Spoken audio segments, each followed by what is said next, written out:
Welcome back. 4 members of the Mequon-Thiensville School Board face a recall election November 2nd. The board members face recall over what recall organizers say is declining academic performance, critical race theory, and dereliction of duty, turning over too much decision-making to the superintendent.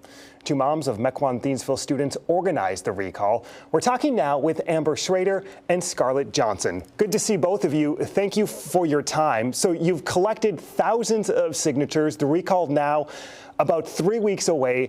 Scarlett, was it the pandemic and the protocols around that, when you look at in-person, virtual, and masks, that was kind of the tipping point to launch all of this?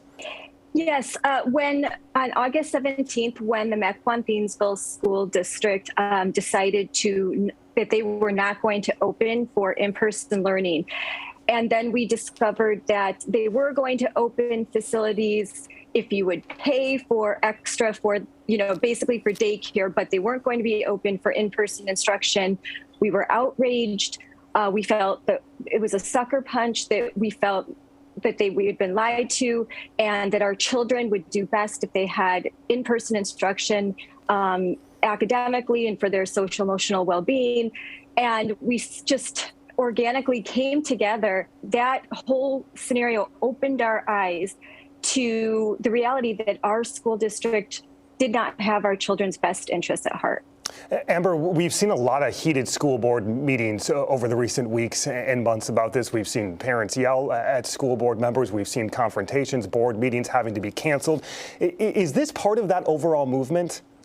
I don't believe so. I think here in Mequon-Thiensville, it's a completely different issue at hand. I think there's a national attention and spotlight put on some of these school board meetings. What you're seeing with some of these outrageous behaviors at school board meetings is not what's happening here in Mequon-Thiensville. We have been peacefully using our voice for public comment and trying to, communicate and facilitate things with our board members and our school leaders, to no avail.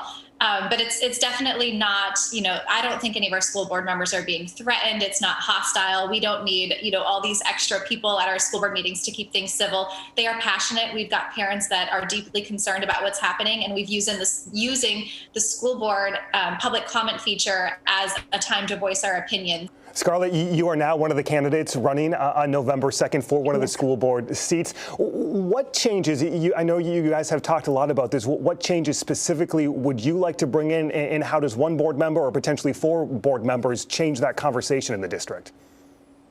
Well, I think what would be different is that we would be a voice, a real voice for our community, for parents and for children. My motto has been fight for your children. And this is a scary step to take to enter into public life this way. It's not easy. But I did it because I think one small courageous act can change everything. A community can change the world.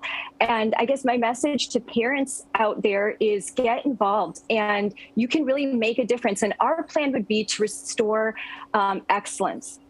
There's a lot of attention around this race. Amber, you look back at history, and I remember conservatives, you look at the recall of Governor Walker, for example, and conservatives will say, no recall, let's just wait until the next election to vote these people out. What has changed in this, do you think?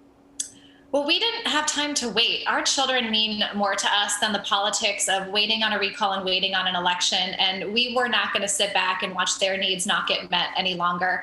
Our education system is failing our kids right now. We're paying more than ever and getting less than we ever have before. The recall was a last last-ditch effort. This is not what we wanted to do. This is not how we wanted to spend our summer. This was just a necessary step to have our voices heard and to replace these leaders that are currently on our board that have abdicated their voting rights, that have watched a decline happen in our education system, not just since the pandemic started, but for the last 5 years. And, even if we had waited to the spring election, there's only 2 seats up. We would have still had a small voice on that board. Had we been able to replace 2 seats at the next election, we would have had to wait a whole nother election cycle. And we just didn't have the time to wait. Our children deserve better. Come election night, November 2nd, when the results are in, do you find success in this, even if you don't flip or win all 4 seats? Absolutely. The fact that we started the recall, that was a success. And, they said it couldn't be done, and we did it. I think we're going to win. I really do. But either way, this was a success because parents stood up and said, we're not going to take it anymore. Amber, how close will this be? How difficult will it be to get people out to the polls in this election this November? And do you see success? Hey, it's no small feat, right? This is a special election. We have to let people know this is the only thing on the ballot. I don't think it's going to be as hard as we think it is. We've got so much support pouring in from all over the state, not just our community members, of people saying, we want to help get people to the polls. We want to help you out. We believe in what you're doing. You know, whatever happens at the end of this, we're writing history. We're inspiring other communities. We're inspiring other moms, parents, and community members to get out and pay attention to what's going on in their local school boards. Amber Schrader and Scarlett Johnson, I know you are both very busy, so we appreciate a couple minutes of your time today. Thank you. Thank you. We've invited members of the Mequon-Thiensville board to appear on this program. We hope to bring you that later this month. Coming up, a new plan to hunt sandhill cranes in Wisconsin.